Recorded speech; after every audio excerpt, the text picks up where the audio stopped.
So something I wanted to talk about a little bit for this video is basically knowing when to bow out gracefully, right? Knowing when to like drop the mic. There are just times in life, in family, in relationships, in jobs. There are just times when you know you are probably dealing with a situation that it doesn't matter how you see it. It doesn't matter what your personal advice would be or your personal experience that you can bring to the table. And your feelings probably even don't matter, right? That some people just need to fix something on their own, or some problems just need to be like, you just need to walk away, right? You just have to walk away. And it could be in a job, it could be in a relationship, it can be in many things, right? And I'm bringing that up because, I have gone through many circumstances in my life where I've had to do that, I've had to learn, like, the best thing for me to do is walk away, right? Leave the situation, leave the job, like it's unfixable. I'm going to give you an example. I was once hired at a job, or had a job. It was the Newman Eye Institute. It was in Florida. Excuse me. And it was a brief job that I took to make some extra money for the family. And it was really strange because that job, I made good money. I was just like a receptionist or whatever. Like, I just worked in the office. But the thing about it was I was the only black woman there. And but this particular doctor, I could sense that he probably thought I was attractive or something like that. I was definitely young. I was definitely a lot younger. And, my spidey senses were going off, but I couldn't prove anything, right? What was very strange, what I noticed was, it was very strange that all the work that I was doing, work was getting undone.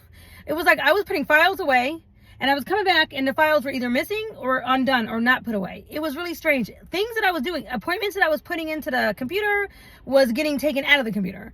It was like one of those, it was a brief period of time, right? It was like, I don't know how long I was there. It wasn't there very long. But it was very strange, and I kept noticing, like, it was getting worse and worse and worse, right? Like, it was like, what is going on here? Like, is this place haunted? Eventually I was able to put two and two together that, I guess I was brought in to, like, maybe take somebody else's place or something like that. And, there was jealousy. I was dealing with jealous women. And the doctor kept trying to get me alone, right? The doctor kept trying to get me alone after hours. And because I'm kind of naive, right? I didn't catch on right away. And I was married, by the way. I was newly married at this point. But anyway, once I caught on, or I felt like God, like, put in my heart what was actually happening, it was like, oh, I'm really not here for work, and other people are jealous, and somebody else is attracted to me. Basically, I bowed out, right? I just bowed out. I was like, you know what? This is not going to be a situation for me, and I don't want to take part in this, and I don't know what's going on here, but I can tell this is not where I'm going to flourish, and this is not a positive environment for me, and I got to go. And it was like, drop the mic, right? I have to get out of here. Okay. There have been plenty of times like that in life, even in relationships. I have dealt with family members, close personal family members who they had addictions. And when I say addictions, I know that there is plenty of us, we all like to debate, and there's definitely a fine line between, I'm not talking about weed. I do understand that, marijuana use or whatever is an herb, and, it's technically not an addiction. It can be used as an addiction or a crutch if that's how you use to deal and cope with your emotions and your emotional state. But I do know you're not going to be scratching up and, like that kind of fiending for it. I understand there's a difference. So I'm not really talking about weed. I think that's more of a self-control. Like, you just have to have self-control with that. kind of thing. And but when I talk about addictions, I'm talking about opioids, them pills that people like to crush up and snort and put up their nose. Drinking too much, drinking pills with drugs, downers, uppers, all that kind of thing. The kind of thing where your brain almost doesn't know how to where your brain doesn't know how to like move on without getting some more. Okay, that's an addiction. That's a real addiction, especially these days right now. The pills epidemic, I have noticed personally, and I've seen, like I said, even in my own family, people that I know close to me who I'm talking about way back since before Travis died. Okay, is the experience that I have literally experienced with this, right? What people don't understand and realize, sometimes what might start out as an accident or hurt your back kind of thing or whatever, and I see it even in mothers. I saw a whole thing on TV with these moms who were secretly addicted to all these pills and stuff, and it started out from some sort of accident that they had or whatever, and the way these opioids work, or Percocets and these pills and stuff, lower tabs and all that, the way they are designed to work, literally, you can't really be on them. You honestly cannot be on them for more than like a week. Honestly, your brain literally will develop a dependency so fast on them. I did a lot of research on this particular subject because of some experience I had with a couple of family members years and years and years ago. And what happens eventually is, because you do build up a tolerance and a dependency, you have to have more and more and more. And it gets to be very expensive.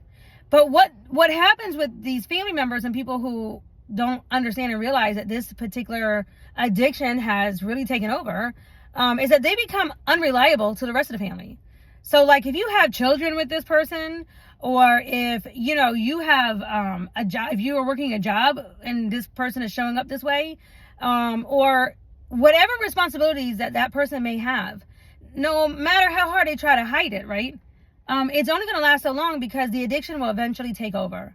And it takes over in so many ways, in your personality and your lack of responsibility, lack of, being able to be relied upon.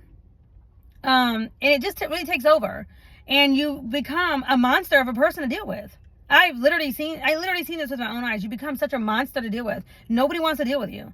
And the rest of the world who is not on pills, or, and not on opioids, right? We don't want to deal with that.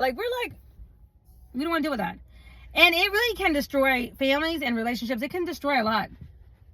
Anyway, in my experience with the people that I knew and family members and things like that were dealing with this, right? My experience was to bow out gracefully, right? To bow out, to check it, let it go, whatever, to move on, to give them whatever words of encouragement that I could, and to let them know that this was a problem, and it was going to be a problem for me, until they fix themselves, until they check themselves and fix themselves and willing to do what it takes to get off of that substance, right? And at that point, I may or may not be around. Depending on the situation, depending on who, right? If you're dealing with a brother or a sister, well, that you're going to pray for them, you're going to try to help them and everything. And depending on what they might do to you, now, I don't have this in my immediate family like this, right? But I'm just saying, depending on the situation that you're in, you may or may not ever want to live with that person again or deal with them again. You may have lost so much trust that you don't want to ever give them the ability to, have access to your money and stuff like that, right? Also, depending on who it is in your family, or friend group or whatever, some people you can just drop it like that and let it go. And some people you can't. So, if, for example, I was married to somebody, if my husband had an issue with this or whatever, that would be somebody that I wouldn't feel like I could leave my kids with them. I would feel like it was an unsafe environment to leave my children, with that person, right? Because for fear of the decisions he might make, right? He might take my children around the person that he is snuffing up with or buying pills from or whatever, and put him in compromising situations, get in accidents or whatever, right? You would literally just feel like you can't leave your children with that person, right? And in that case, I would take my kids and leave. In that case, and if you're dealing with something like that, I want to say, because I have, it continues to be something that I hear about all the time from friends and family, from people, just you got somebody in the family who just got caught up or whatever, and you really honestly cannot leave your children with that person. And the best thing to do is honestly to take your children and hightail it out of there, right? Because you don't want anybody to get hurt in a situation when you got somebody who doesn't even know or won't even admit that they even have a problem, which it happens. It really does happen. I've experienced these things. I know what I'm talking about, right? And that is a battle that you can't win. You can't win against someone who has serious addictions. You can't win. The only way to win is if they want to win. If they want to admit there's an issue, and if they want to win, and if they want to bow out gracefully and get some humility about themselves and try to fix themselves. And even then, it's such a long battle, and you have to give people an opportunity to show stability. Because a lot of times, we all know that a lot of people with addictions and stuff, they fall back several times. And that's not to be discouraging. It just kind of happens.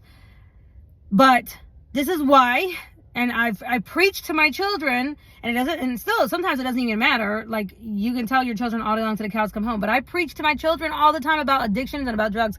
Don't get started on something. Because you get started on it or whatever, and you can't get off, right? And see, me personally, I'm funny about my money, right? I'm not wasting my money on no cigarettes, no alcohol. I'm not doing no addiction. I'm not going to sit over here and do like weed or anything. Nah, I'm not going to be itching and scratching for nothing. My money's going to go where I want my money to go, right? I'm not out here trying to make money to go towards an addiction. No. I'm trying to make my money grow. You understand? And I want to and I also want my brain to be clear, crystal clear, so that I can hear my messages from my God. Okay, so that's just how I roll, right? And I can't be dealing with other people who, like for me, like I said, I have learned to just, those people who when you figure out what you're actually dealing with, you got to go. You can't be around them, because your life will fall to pieces around you, and you will be on a hamster wheel of destruction, right? And you'll be wondering what the heck is going on, or whatever, right? You'll lose Holy Spirit, that's for sure. It's a losing battle. It's just a no win situation. And that's unfortunate, right? But in any case, that is a time that that you can decide, like, you know what? I need to bow out gracefully, because I'm not going to be able to support this situation, right? And this is okay. This is what should be done, right? That person who is dealing with that, they do need a timeout. They need a timeout with God to fix themselves. And hopefully they will. Okay? But that could take years. It just depends. It really just depends on the situation that you're dealing with. There are plenty of times, though, in life or in relationships or in jobs.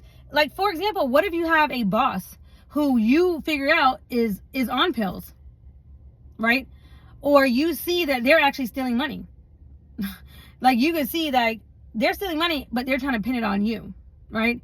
Crazy things like that, right? And that is a situation where that ship is drowning. That ship is going down. You might as well jump off right now, because that person is over you, so to speak, or whatever, and they're going to continue to put you in compromising situations, right? So it's like, bow out. Just bow out gracefully.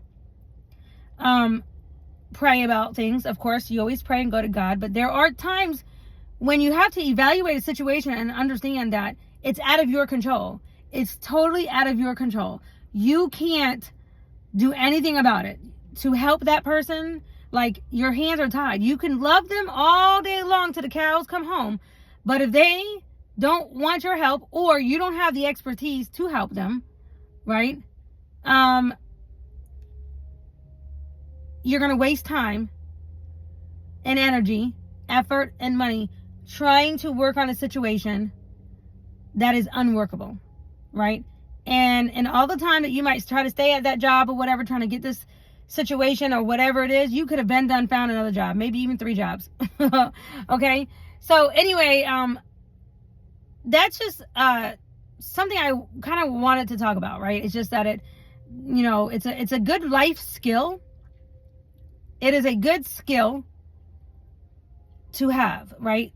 To have thinking capability, clear thinking capability, to be able to determine when it's time to bail out, like when it's time to just jump ship, when you know something, someone, whatever situation is completely out of your control, and it's really just best to let it go and move on, right? Okay, that is all I wanted to talk about for this particular video. Bye.